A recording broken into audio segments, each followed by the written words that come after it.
Hi, everybody. Welcome into today's show here on JTV. It is Wednesday. Thank you to the Insurance Circle Agency. David Rice, that is Adam. It's Hump Day. It's Hump Day. You should have wore that hat when I had the sweatshirt on Monday. Yeah, but you didn't wear it on the show. You took the hoodie off. Hey, it gets warm in here. I know it does, but that's a sweet hoodie. I know. To break it out again. Yeah. I was actually looking for something else, and I found that. That's pretty sick. That was pretty sick. So, busy week, though, for us here specifically for high school basketball with the districts starting. They started Monday night, and that's where we begin today's show. The district quarterfinals Monday night will start in Division I at Holt Jackson High over Northwest 45-37. Very low-scoring fourth quarter. Nobody scored at all, both teams in the fourth quarter, until the final couple of minutes. So the final score was almost pretty much determined by the time the third quarter was done. But great win for Jackson High, and the Mounties conclude their season at Holt on Monday. So J-High will take on Okemos Wednesday night tonight at 7 o'clock in the D1 District semifinal. Division II at Columbia Central, Parma Western got the win over Pinckney 64-27 over the Pirates of Pinckney. So kind of expected that to happen. Jackson High beat Pinckney pretty good. We were there. We had it on JTV early on in the season. So Western over Pinckney, and they will take on Michigan Center at 5:30 Wednesday night at Columbia. Also Division III at Hanover Horton. I was there Monday. Napoleon over East Jackson 50-41, and Hanover over Vandercook Lake 65-47. And in Division IV at Concord, I think I think Adam was shocked by the final score of this, because when we saw the final score come in, 76-18, Concord with a huge win in their gym over Litchfield. My goodness. It will not be that kind of score tonight. Yeah, I don't think against Will Carleton. I know you'll be there, so I hope you get a little bit of a better game. Yeah, we'll see. Of course, obviously, we want the local team. We want Concord to win, but I'm not sure how Will Carleton is. I haven't looked too much into them, but they're better than Litchfield. I know that. So for all those highlights and photos, you can check them out on our website at jtv.tv. So Wednesday tonight, Boys District semifinal, again, Division I at Holt Jackson taking on Okemos at 7 o'clock. Western and Michigan Center at 5:30. Columbia and Chelsea at 7 at Columbia. And at Hanover, this is the one that's probably going to be the most packed anywhere. Lumen taking on Napoleon at 5:30, and Grass Lake, we'll see if they can bounce back and keep their season alive. 21-1, Grass Lake taking on Hanover, the hosting school, at 7 o'clock. These two teams played earlier in the year, with Grass Lake only beating Hanover by 5, so should be a really good game. Let me ask you something real quick. What determines who gets to host? Because there's no way that Hanover has a better record than Grass Lake. So how does that happen? That is just based on who puts in for it, their name, and who bids for it. That's kind of weird. So you can give a team kind of home court advantage, even though they are the team that doesn't have as good as a record. Like Hanover's the 3 seed in that district out of 6, and that's based on record. Right. You just would assume that this But they're hosting. You would just assume that this would be played at Grass Lake. That's just weird. That's just weird. Well, how that works. Grass Lake's not even the number 1 seed in that district. Who is the Lumen. Oh. Okay. I don't know why, honestly, because it's by record. Lumen's 19-3, and Grass Lake's 21-1. Maybe quality of loss? I don't know. That's weird.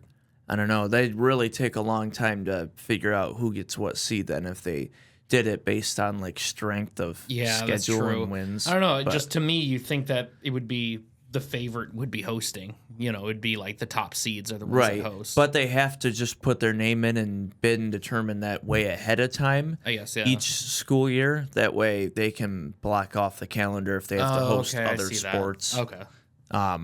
But no, that's something that's determined at the start of the get season. So, and then Division 4, Concord hosting in their gym. They're taking on Hillsdale Will Carleton Academy at 7 o'clock, and Jackson Christian's still in it. They will play tonight against Pittsford at Pittsford, 7 o'clock. And then that will lead us to the boys' district finals on Friday. So we will have the winner of Columbia and Chelsea taking on either Western or Center.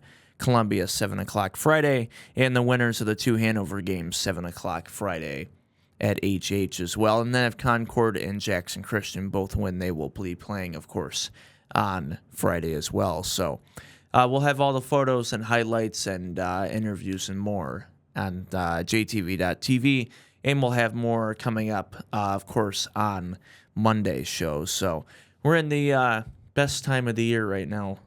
We are. At least for the winter sports. Yeah. So, and then coming up later in the show, another state, Indiana High School Athletic Association, making some big news. I heard this. Andy first told me the news, and I thought he made a really interesting point about it on the morning show. So we'll get to that later in the show. Also, some girls basketball news. The cheer and wrestling state finals are this weekend. Will the MLB have games take even longer now because of the new strike and ABS system? So we'll get to that. We'll talk about that, but I have my own opinion. And Luca taking on the Mavericks for the first time on Tuesday night, plus the updated bracketology for March Madness. Michigan State, a number 2 seed. How about that? So we'll get to that coming up on today's show. So thank you to the Insurance Circle Agency, and we'll have more basketball highlights when we return.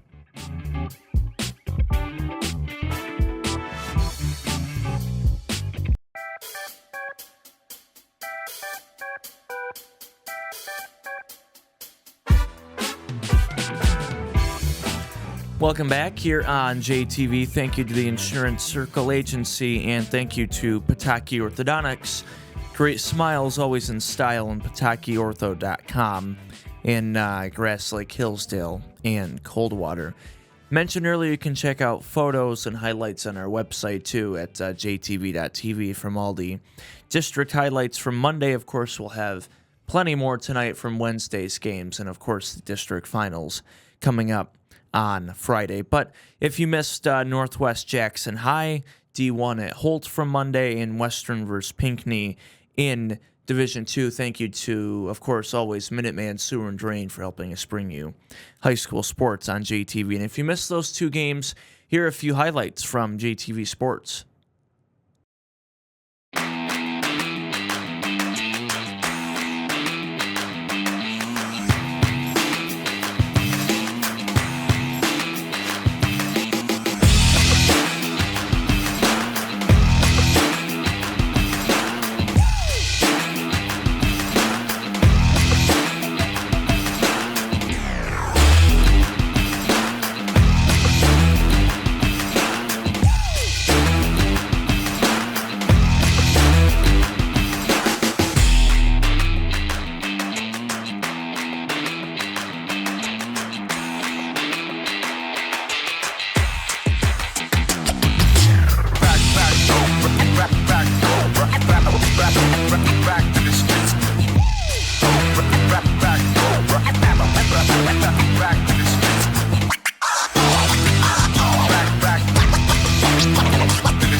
Welcome back here on JTV. So I mentioned earlier the Michigan High School Athletic Association, of course.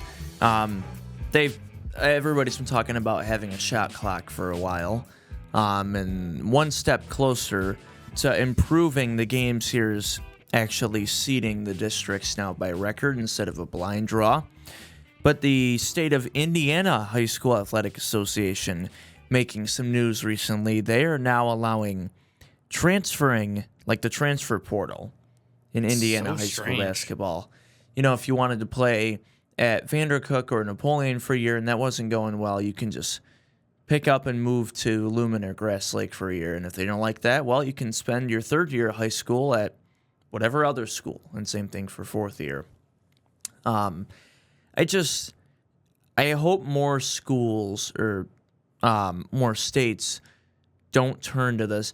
I just don't want every single sport to turn into the college game where it's, going to be about NIL and who can get their name out there more and who can transfer and eventually, essentially form super teams, of local high school athletes. All the best players are going to go play for a big school with more kids like Western or Northwest, just as an example. But Yeah, I'm not even concerned as much as I don't think that's really healthy for a kid to go through that many high schools in that short amount of time. Right, well, for their that too. education, right? Like college, I get it. A lot of these stars might not be getting the most legit degree in the world, especially if they're like a draft talent. Like, they're going to go play in the NFL probably.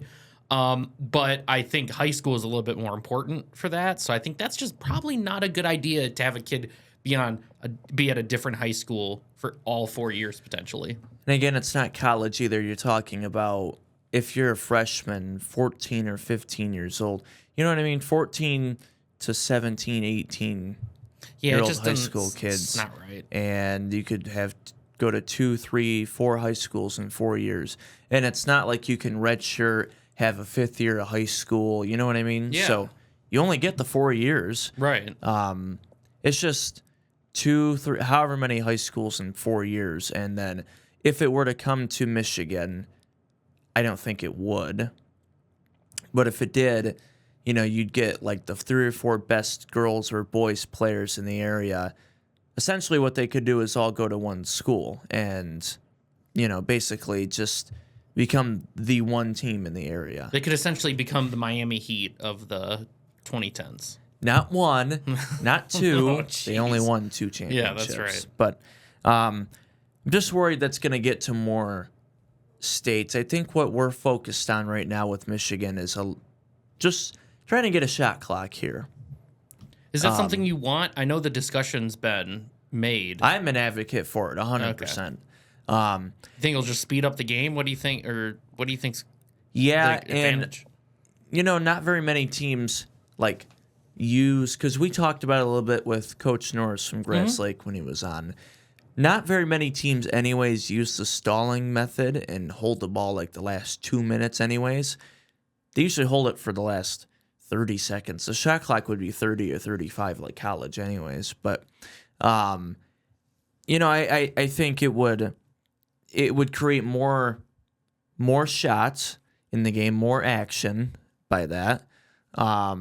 And also it would really force, and I don't know if this would be a good or bad thing, I guess that's another discussion, but it would really force teams to actually set something up on offense or defense. You get to a situation at the end of the game. It would really change how you would approach playing, or if you're a coach, you know what I mean? Yeah, I do know infrastructure is going to be a problem because having to install shot clocks and have a shot clock operator and all that stuff, that's going to be an added thing. And I know that's what's been discussed, is that is kind of a barrier. to doing Right. that. And in our last live game, we were at Concord, and Matt and Pat O'Dowd, they had Matt Lehman on, and they asked him about it. And because they're at a small Division IV school like Concord, somebody at a really small school like that, how are they going to be able to do it there? And Matt Lehman had said, well, maybe installing it is something, or where the funding is coming. If it's something that the whole state is going to do, it's going to be state funded. They That's wouldn't. true. I That is don't. true. They can't leave it up to each school. You know what I mean? Because some schools can't have it and some can't. That's just not Yeah, it's still possible. though staffing somebody, getting one more person to do that. Right, That and would that's be, what they asked him about staffing, and he said, even at small schools like this, where we're a tight community and we have plenty of supporters. He said that shouldn't be a problem. Okay. Having one extra person, because most schools probably only pay the scoreboard operator, however much it is, Yeah. per night to be there. Only paying even a kid $20-$30 to be the shot clock person. Like, that's not an issue. I don't think staffing is the issue. And I don't see the issue with installing it either, because it's going to be state funded. It's not like it's coming out of the school's money either. That's true. That kind of changes things for sure. Because, again, you can't have just the D1 and D2 and the big schools have it and the rest of them can't, because that's just not possible. But I just don't want the transfer portal and everything to turn into more states and have essentially be high school basketball here be the new college game. Seems like a horrible idea, at least for college. When the transfer portal was originally brought up, I'm like, I can see the advantages of this in the college game, but not at the high school level. I think that's probably a terrible idea. Yeah. Andy had mentioned on the morning show the purest form of this sport is high school basketball. And now we're starting to even get away from that at the high school level. You know what I mean? Like, that's just so at that was a main point that I took away from that, because I had a discussion about that on the morning show. So I hope it doesn't come to more. I think Indiana is the only state who has it set up that way. Now they will be the first state. So I just don't see Michigan doing it. I think we already have enough of our own issues in the MHSAA, and that would be the biggest one if we added it. I think the biggest thing right now is obviously the shot clock, re-changing the football playoff system. It's kind of based on the college playoff, essentially. Sure, you finished 6-3 or 7-2, but you only played schools in smaller divisions than you, so you're not in the playoffs because you played really small schools. And that takes away from the hard work and the success that team actually had and that they played with. Mostly speaking about Grass Lake, because we know how they pretty much got screwed out of the playoffs. But what are they supposed to do? Not play any conference games and only play Division 1 and 2? You know what I mean? Like, it just so I think that's the issue, shot clock in basketball. And also, just as a media person, maybe that's not a big issue, but a new media rights deal for the MHSAA. So I think those are the three biggest things that we have to figure out here. And if we were to add that here, it would be just, I think it would, I don't know what the right, that would be the number one issue. Yeah, I just don't know who's asking for a transfer portal. Like, who's asking for this? Who's like, you know what, my kid needs to I be want to able know to do who this. brought it up in Yeah, Indiana. it's just weird to me. Now, I mean, it's not really called a transfer portal. Yeah, but that's what it is. No, right. But now you can do that anyways. You know what I mean? It's just like switching to a new school. I'm a student at Grass Lake, and through elementary, middle school, but I want to send my kid to, let's say, Northwest for high school. Right. You can already do that now. Right, and like I did that. I mean, I went to a different school freshman year than I did for my sophomore through senior year. So I Right. mean, like, that's a thing, but it's still just. But the way odd. Indiana's going to be doing it now is Seems more closer to how college is doing it. Right. Yeah. anybody can just pick up, move. But the thing is, with the eligibility and the grade and the GPA requirements, not every school is the same either. You know what I mean? Somebody who doesn't have as high of a GPA, but they still are able to play basketball, or not supposed to, but they do. It could be totally different at, let's say certain requirements at Lumen are different, and I'm just going to pick up and play at Northwest. Their credits transferring, that's a whole nother thing too, and their academic requirements to play. Yeah, like I said, the whole academic thing is the thing that concerns me. Not to sound like an old man or anything, but it's a fair point. It's to me that's kind of the important thing with high school. Right. When you get to college and that is looking like that's going to be your path, I guess I understand that, and I understand you want to be on the best team possible. But in high school, you got to get the best education you can before heading out to college to see even if you have a shot at making. Sure, you can be a great basketball player, football, whatever player, but you still got to have decent enough grades for colleges too. Right, and like how many of those kids from Indiana like that are in that transfer portal? How many of them are going to be joining the NBA one day? It's a very, very small number. It's just the reality of it, and everybody knows that. So It's just like okay. And how many are just going to be able to go to D1 pro basketball? So there's that, Right, or how many of them are even going to play JUCO or D3? Yeah, right. Like 10% or less. I'm just throwing out that number, but it's single digit percentage number of high school athletes end up playing in college, and then 1% or less play in the NBA or NFL, whatever it is. So, also back to our local area, girls basketball action from Tuesday. East Jackson senior Mariah Curley became East Jackson's all-time leading scorer, so congratulations to her. And Grass Lake girls, another huge victory for them. Earlier in the year, they beat top 5 in Division I Detroit Renaissance. They beat them in overtime, and Brandon's niece and Tecumseh beat them by 20 yesterday. Wow. And they're number 2 in Division II, and they beat number 5 Renaissance in Division I. And Western played Detroit Edison earlier this year, another big D1 school ranked.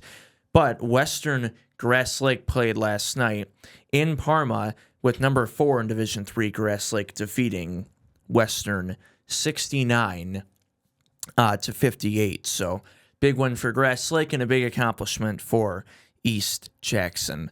Also in our area this weekend, the competitive cheer state finals. Those are happening on Friday up in Mount Pleasant at Central Michigan University. And at Ford Field in Detroit, the wrestling state finals are this weekend, and also coming up the bowling state finals as well. And in baseball news, Andrew Chafin returning to the Detroit Tigers, getting a minor league deal. Will probably be called up, though.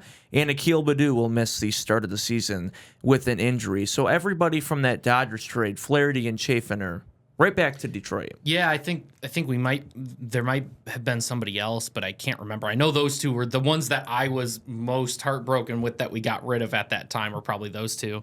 So yeah, that's cool. Stinks about Baddoo, but we got a pretty loaded outfield, so I'm not super concerned about that, especially because we're trying to move guys around. Because he missed most of last year. He did, but there were times that he was batting like under 200. So, sure, he's a good fielder at times, and he's had some clutch hits, but that's probably not the end of the world, especially if Carpenter is going to take more of a role in the outfield instead of being DH, because, it looks like Colt Keith might be first base, which is just weird because we're paying him all this money to be second base. I thought he was going to be our second baseman. Looks like they want him at first, and Torque will be the new DH, apparently. At least what it's looking like. That'll be interesting. Yeah, I don't know why they're doing that, but we'll see. I guess they have spring training to work it out. That's what you do now. For a while, remember, they were trying to have Torque become, third baseman. They were going to have him be a third baseman, and that was when he came in the league with Cabrera still at first base, and then it was pretty quick that they were just like, yeah, you can just do first base. Trammell was trying to get him to learn it. Right. And the new ABS and computerized strike and ball system will debut this year in the MLB. What I'm worried about with that is I don't want that back to college basketball. I don't want this to turn into what's happening in the NBA now in college basketball, where coaches can be able to challenge. Sure, they can't now in baseball, but I just don't want this to turn into college basketball where every other play it seems now, what kind of foul is it? We're going to go to the monitor. It's going to take 20 minutes per review to look at it. This and one it's is just going to make the game so much longer. Sure. I just don't want it to turn into that where coaches are going to challenge every, that's not a strike. And there's 100 pitches in a game, however. Yeah, I get that. I mean, it's a pretty quick call. I mean, the second the play happens, they just tap their head. And pretty much by the time you look up at the screen, you're seeing whether it was a strike or a ball. So that works. I mean, right now it's in 60% of the spring training league, so it's not in all of them. And I do know that they said this won't be in the majors before 2026. So we still have a little bit of time to try to figure out what we're going to do. But yeah, it won't be this year or next year. It'll be a couple years. Right. But. So they're still trying to figure out probably some of those bugs. And you know what? That's what spring training is for. Like we said earlier, to figure out your team. It's the same thing for the umpires, the same thing for MLB. This is the time to kind of experiment and mess around and kind of see if this new rule is going to work. I think in some situations it's going to be very good. Specifically, if I think of like the postseason, I want this in the postseason. I don't want a call at the end of the game that should have been a strike, is a ball, walks, and then, all these things happen or vice versa. Well, I think even the computer system will be better than Angel Hernandez. Right. Like, some people are saying that, like, man, this is really going to expose umpires. And a lot of people are like, man, they should bring back Angel Hernandez for this. I think some of the more famous umpires that are awful, you know what I mean? Yeah. So they're not wrong about that, but and that's why they, will work out all the bugs and really determine if it's going to work or not in the next year or two. But if they still go through with it, sure, it might make the games a little bit quicker. Maybe it won't. Maybe it will. But eventually, if it's just going to be, computer based, and maybe it's not the top concern, but I just don't want it to turn into college basketball where is it a flagrant? Is it a common foul? We're going to look at the monitor now. At least that, if you think of like that, there are so many things that go into a flagrant foul of just like, all right, like we have to see like the intent and all that stuff. Where with baseball, it's like you look up and you see it and then it'll tell you, oh, it's a strike and it's this far out of the strike zone. It'll even tell it.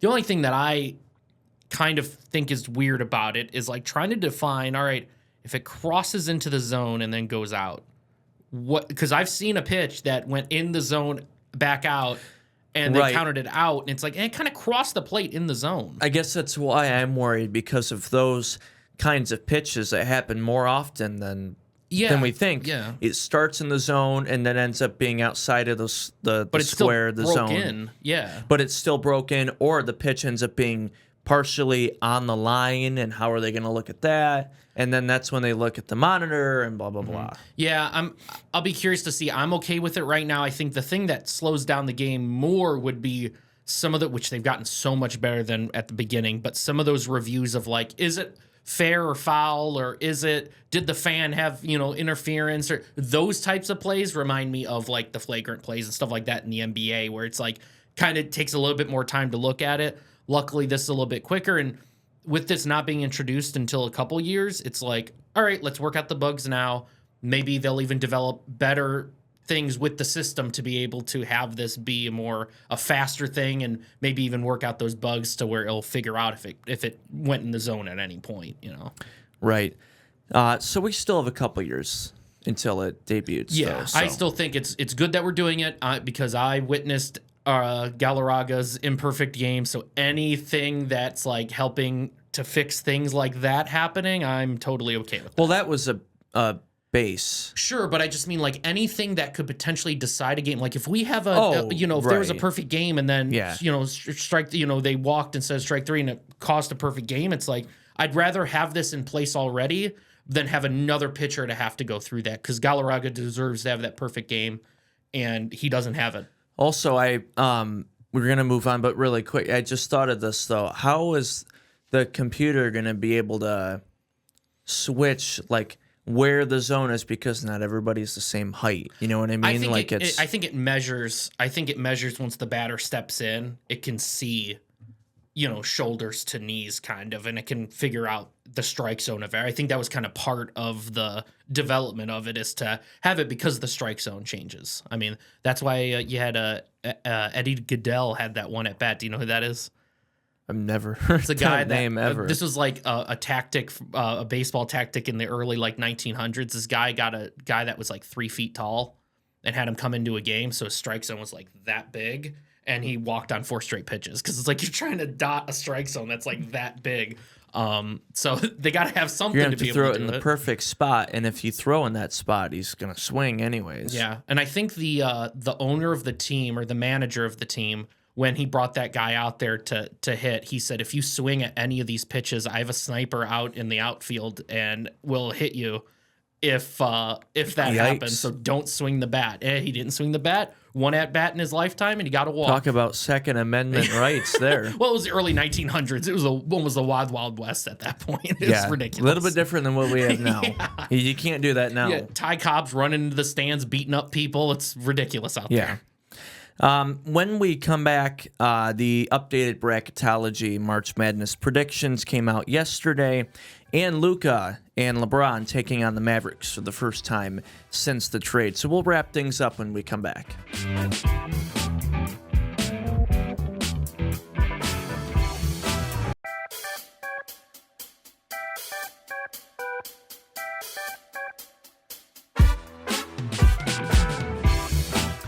Welcome back here on JTV. Thank you to the Insurance Circle Agency, and thank you to Bataki Orthodontics. It was a close game Tuesday night at the Crypto.com. I almost said Staples Center.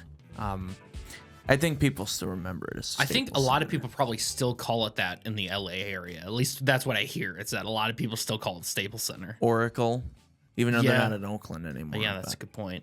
I found out the other day that place is still open where It they played. is, Yeah, yeah. yeah. They still do concerts on Steph Curry said recently he wants to play one more game there before he retires. I don't know how that's possible. They could. I guess, but I guess other than like an exhibition game, I don't know how you do that. Preseason. Yeah, exhibition preseason, you can get away with that. Right. But the Lakers Tuesday night over the Mavericks, 107-99 on TNT, Luka's first game since the trade against the Mavericks. And the game before that on TNT was not as entertaining. I watched that, unfortunately, because there wasn't really much else on. Cleveland beat Orlando by 40. Yo, the game that it should have been was the Grizzlies Suns. Did you see that game at all?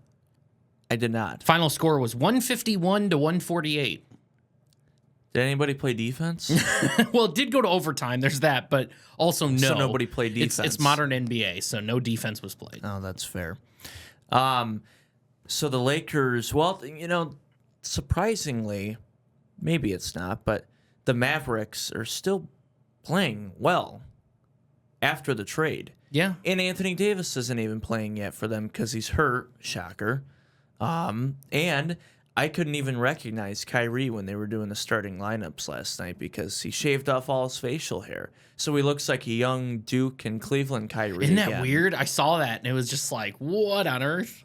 But it was a great game. I didn't watch the whole game, but I watched most of the first half. I saw Noah's favorite player, Spencer Dinwiddie, hit a few buckets. Noah's favorite player. Yeah, that's his favorite player. I need a story on Spencer why. Dinwiddie. I I'll didn't tell you know. after the show. Okay. But he loves Spencer Dinwiddie. It's not made for TV. Probably not. Okay, that's fair. Another close game was the buzzer beater that we just watched during the Jeez, commercial oh break. Pete. That What the heck was that, dude? that broke the sound barrier. I would play it on here, but I feel like I'm gonna save everybody's ears, especially for the listeners of the podcast. Oh, they don't need to yeah, hear we're not that. gonna play it. They don't need to hear that. We have it ready, but we're not going to play it. Yeah. Real quick, March Madness, the new bracketology came out yesterday from ESPN. The top overall seed, Auburn, no shock. First team out, North Carolina. Wake Forest is the last team in. Michigan State is a number 2 seed. How about that? The number 1 seeds, Auburn, Florida, Duke, and Alabama. We were talking on Monday's show about contenders. One team we didn't even mention from the SEC, Florida. They're a number 1 Yeah, seed we did not right mention now. Florida. Yeah. Yeah, once I was looking at the list, I was like, yeah, that's probably the only team of that group that I think legitimately has a shot at winning that we didn't mention. I think, Wisconsin. Michigan's a 4th seed, by the way. Yes. I think Wisconsin really does. Looking at that team again, I think they do have a shot. at getting far in the tournament. I don't know if they will, but I think they're another team that you really shouldn't sleep on going in. Oregon right now is projected a 6th seed, and they're not even ranked right now, but they're a 6th seed. You know, Brandon really likes BYU. He brought up Yeah. BYU thinking that they might go on a run. So that might be Iowa somebody to look State, for upsets. Yeah, Iowa State, I almost Houston. brought up the Cyclones. Yeah. Yeah, Houston. Houston, I feel like, is always that team that you just expect because of how good they are defensively that they're going to be in it. But something always happens to where they get knocked out. What if early. we get another Final Four like 2 or 3 years ago where it's all like Cinderella type teams? Remember it was San Diego That was, State, yeah, was that Texas Tech, 2 years ago? That was awesome. 2. Dusty May, Florida Atlantic. Yeah, it was cool. I remember that there was like a bunch of random teams in the tournament. Because we had our bracket thing, and then They were all gone. by that everybody point. was gone Yeah. by Friday after Yeah. the Thursday-Friday games. So, and I remember I was in Florida, and because usually in the next, couple right around mid-March is when I go down there, and the Final Four, it was the Elite Eight still. It was in the afternoon, but we were golfing, and I look at my phone for the scores, and it said San Diego State won. They're in the Final Four. Florida Yeah. Atlantic won. They're in the Final We're like, Four. what is I'm going like, on? What? Like, they get it wrong? They're supposed to be the opposite? Yeah. But March Madness, so next Sunday, the 16th, or 2 Sundays from now, is Selection Sunday. So 2 weeks from today is the start of the conference tournaments. So, Nice. Well, I'm excited. I'm excited to be watching some March Madness now that we're getting into March. Mm-hmm. I do have one NFL thing that I thought I'd bring up real quick just because I'm curious where you think this is going to go. Okay. Right now, the news is surrounding Stafford. I'm hearing a lot of stuff about like, what's I've going to heard happen? more about him, which is shocking. But Yeah. go ahead. Well, McVay said it's kind of like their number one priority right now is to keep him, or at least that's I right would now hope is the so. number one thing is like, all right, let's try to lock him down instead of trying to figure out where to trade him or, deal with that. But do you think he stays? I've heard Steelers is a possibility that he could go to. What are you thinking? Now, one team that I've seen more and more rumors and reports about for another quarterback, if Stafford doesn't stay with the Rams have been popping up more and more in rumors for Aaron Rodgers. I don't know, man. That's Stafford's an a better upgrade. choice. You really? I think Stafford's the better Going choice. back to the numbers thing, man, I've said it before. Dude, Aaron Rodgers is still a bad man. I'm just saying. He's good, but if you maybe it's Detroit bias, I don't know, but I just feel like the better quarterback right now is Matthew Stafford. I truly believe that. So I think it would be kind of a downgrade for them if they were to go to Rodgers, especially with all the crap going on. Like, and you're only gonna have him for like 1 to 2 years. I feel like if there is if he is a better quarterback right now, I feel like it's not a large enough gap between the two to make it And worth Stafford's dealing still with everything. playing more than one more year. Oh yeah, he's playing a few more. So I don't know. I think Steelers is kind of an interesting spot for him because that is a team that I'm like, yeah, you know what? They're a good quarterback away from being really good. Right. Well, we've mentioned the Steelers on a previous show with Aaron Rodgers too, but my thing is, the Steelers already have 2 quarterbacks. Both of those contracts are up. So right, but they're going to keep one of them. you think? But then if the deal for Stafford comes up and it's like a good deal or something, But would you rather like- take Stafford Yes. over Fields or Yeah. Wilson? Yeah, for sure. I would take him over Wilson, but Fields is still a decent quarterback who just got ruined early on in his career because he played for the Bears, kind of like Stafford played for the Lions. Yeah, on. or you can argue Sam Darnold with the Jets, right? Like, look at how good he looked in Minnesota. I don't know. I think I almost feel like they're better off trying to target either Stafford or Sam Darnold than keeping the 2 guys that they have.